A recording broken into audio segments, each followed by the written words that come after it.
What's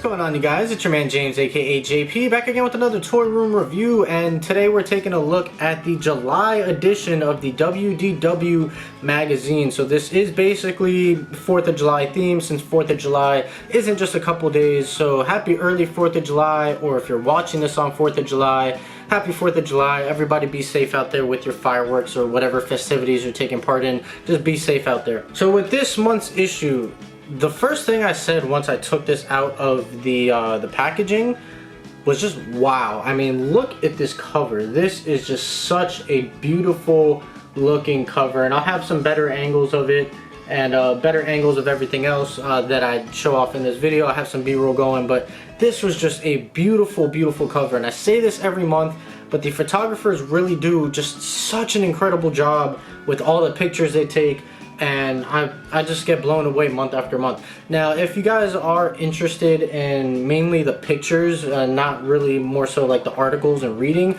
they do have a coffee book style magazine, which is basically nothing but pictures. It's a hardcover. They have volume 1 that came out last year. That is still for sale on their website. I believe it's $35. I'll have a link down below so you guys can click that. And they also have volume 2 that is on Kickstarter right now, and they have 3 different tiers that you can pick from. I believe the cheapest one is $50, and then it increases after that. There's 3 tiers. I think the most expensive one might be $100. Not 100% sure, but you guys can check the link in the description for that as well, if that is something you're interested in. Again, high quality prints, hardcover, the whole thing. Really, really cool, and I may be picking both of them up actually. I gotta pick up volume 1 that came out last year. And also, one thing I forgot to mention is these guys are efficient. You get a new magazine every month. This arrived in the mail yesterday, and yesterday was the 1st of the month, and it's been pretty much like that. I always receive my article, whether it's like the 1st or 2nd of the month. I always get it right at the beginning of the month, and it's always a nice surprise when it comes in. But I'm definitely getting more into magazine collecting now, especially obviously Disney magazines, since I've been doing these reviews for a couple months now. But I may be picking up those coffee book style ones as well to add to my collection. But as far as this magazine, this was a really solid issue this month for July. Again, it focuses heavily on fireworks because that is a big thing at Disney. They do fireworks daily at all of the parks, and of course, what better way to celebrate fireworks than 4th of July. So the article, the cover article is based on the fireworks, and it basically is an article telling you where is the best places in the park to get the best viewing angle for all the different fireworks shows. So that's pretty cool. It gives you all the good spots for Magic Kingdom, Epcot, Animal Kingdom, Hollywood Studios. It gives you all the best locations and the best viewing angles, or it just tells you what exactly you can see, not necessarily the best locations, but what you can see from, you know, a certain location you may be at the park. So I thought that was pretty cool. It's pretty helpful. Obviously, the best place to be is right down Main Street in front of the castle. You get the big view of everything, of course, but there's plenty of other great spots as well that I didn't really know about, so it was good to see in this article here. And now another article in here that doesn't really interest me too much because I'm not much of a drinker, but there's an article in here that I know is going to interest a lot of you guys, and that is the adult beverages and different snacks and desserts that you can get at Disney. This kind of goes through some of them, obviously not all of them because there's so many, but it gives a good overview of the different adult style drinks and desserts that they have there, and just also regular desserts, not even necessarily adult style, but you guys can see some of that in here. So you got like the Dreamsicle Float, Tiramisu Popsicle, I probably butchered that name, a wine slushy, macaroon ice cream sandwiches, rum blossom rice cream. So again, I'm not really into drinking. I really don't even drink all that often. When I do, it's like super light, so this doesn't really interest me all that much, but I love the designs of these desserts and just some of the creativity, the way these look, especially like the wine slushy. I think that looks really cool. So I know that is going to interest a lot of you guys out there. So that's a really great article in here, and it does give you the prices for all of them as well. So that is pretty nice. And then of course, moving on, we do have the countdown to 2021, which we see in every magazine, and basically that just shows the rides that are coming out right now or in construction and coming to the future. So Tron is actually, you know, it's still under construction, but it's actually coming along pretty nice. If you guys have seen any images of Tron, it's coming along really really fast. So I'm really excited for Tron coming in 2021 for the 50th anniversary of Disney World, and I can't wait to ride that once it is available there. You also have the Guardians of the Galaxy coaster, basically all the same stuff here. Stuff that is opening soon, of course, is Star Wars Galaxy's Edge, and of course the Millennium Falcon Smuggler's Run ride, and the Cantina, and everything at Galaxy's Edge except for Rise of the Resistance. That's coming out later in the year. But Galaxy's Edge and Smuggler's Run are coming out just next month. The 28th, I believe, of August is the opening date for that in Disney World. It already opened in Disneyland last month, I believe. And then another thing that's coming really soon is the Skyliners. Those are in testing, and the NBA Experience. It opens August 12th in Disney Springs. I will be attending that. If you guys are interested in coverage in that, let me know down in the comments down below. I'll probably still be doing a video on it, but that is something I will be attending day one, opening day. I'm really excited for that. Another really good article is the Fast Pass Plus and Advanced Dining Reservations, basically tips and tricks and planning. So they kind of run through all the different steps and everything you need to know when booking your Fast Passes and booking your Advanced Dining Reservations. And a lot of people don't know, if you're staying at a Disney hotel, you actually can book your Fast Passes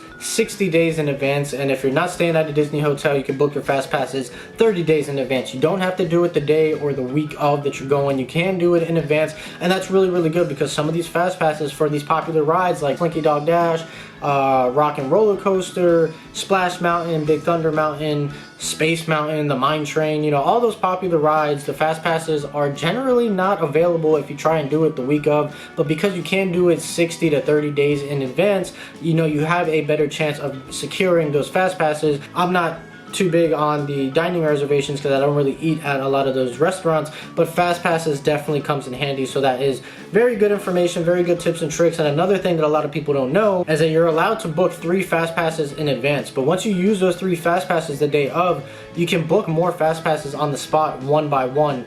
So a lot of people think once you use those 3 that you're done, but you actually can keep getting more Fast Passes depending on what's available throughout the day while you're at the park. And like I mentioned to you guys before, the pictures in this magazine as well as all the other magazines are just phenomenal, and the centerpiece in this month's article is just beautiful. You got the fireworks over the lake. I forget the name of this lake, but I'm pretty sure this is the lake that you use when you take the ship, I guess, to enter into Magic Kingdom. If you choose not to do the monorail, you can go by ship. I believe this is that same exact lake, and it just looks beautiful. You can see all the red, white, and blue fireworks going off the lake, and the reflections just look really, really nice. And you see all the Disney resorts and hotels and parks in the background, so that just looks beautiful. Like I said, these guys just kill it with their photography. Just a huge shout out to all the photographers for this magazine, because again, they are all phenomenal.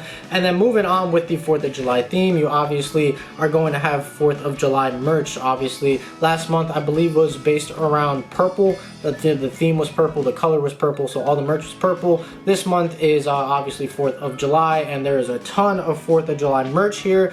Now, I'm in South Florida, and I live like 10 minutes away from the Sawgrass Mall, which I believe is the 2nd biggest tourist attraction in Florida other than Disney World. Don't quote me on that, but I'm pretty sure that it is. And we have a store there called the Disney Characters Warehouse, and basically they have stuff on like clearance prices, sale prices that you would not find at Disney. So this Disney 4th of July ears that's in this magazine that you can buy at the parks as well as shopdisney.com is advertised for $27.99, and the same exact one we got at the Disney Characters Warehouse. Christina got this for $10, and it's the same exact one as you guys can see right there. So you see that, you see this, it's the same exact one, and it's, you know, it's not like a knockoff or anything. It's from the Disney parks, as you can see there, and it's an official Disney store, but we got this for $10. So if you guys are ever in the South Florida area, in the Fort Lauderdale or even Miami, it's only like 30-40 minutes from Miami. If you guys are ever in the area, check out Sawgrass Mall and look up the Disney Characters Warehouse, because you will get great steals like this. We get a ton of Disney products for really cheap and affordable prices that is actually pretty shocking. I went off on a little tangent there, but as you can see, you got one of the items that's featured in the magazine. So if you guys are not in the South Florida area, you can pick these up at the Disney theme parks as well as shopdisney.com. And there's just a ton of other great articles in this magazine for this month. There's an article on the Disney Caribbean Beach Resort. There's an article on the 25th anniversary of the Lion King. So at Animal Kingdom, there's a bunch of Lion King events going on, as well as throughout Disney, because again, the live action Lion King movie's coming out next month, I believe, actually, or is it this month? I don't really know, but it's coming out soon. There's also an article about the Happily Ever After fireworks show in Magic Kingdom, and an article that basically focuses on taking a break with your kids at the parks. So different events or activities, different stuff you can do to kind of give your kids a break, maybe let them take a nap, go see a play or something so they can fall asleep